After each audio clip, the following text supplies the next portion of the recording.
এলো আমরা শিওর হবো, এটি হলো সব থেকে বড় কাজ। আর বাদ বাকি যা আছে সব ছোট।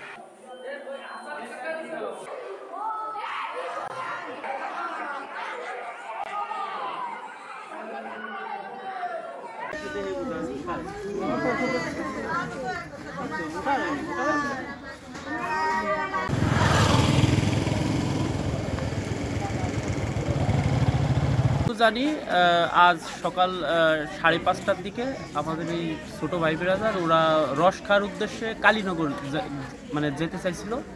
তা 4টা মোটরসাইকেল নিয়ে মোট 12 জন ওরা রওনা করছিল এবং বাসা থেকে রওনা করার পরে ওরা প্রতি সপ্তাহেই যায়। গত সপ্তাহে রস খেয়ে আসছে, এই সপ্তাহে সেই কাজ করে, কেউ পড়াশোনা করে।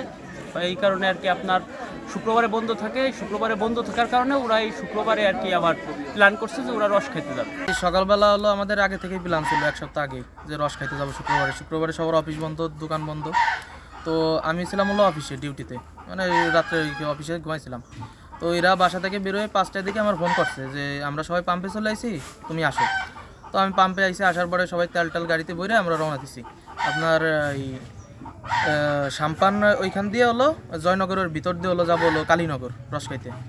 তো ওইখান থেকে সাম্পান পার হয়ে যায় যে চায়না প্রজেক্টের যে একটা ওর সোজাসুজি আমি হলো টাইনে চলে গেছি আগে, যাই 10 মিনিট এসে আপনার দাঁড়ায় রয়েছি সাম্পানের পরে যে স্ট্যান্ড, ওইখানে দাঁড়ায় রয়েছে। যাই ফোন দিছি যে ওরা 10 মিনিট হয়ে গেছে, আসতেছে না কেউ।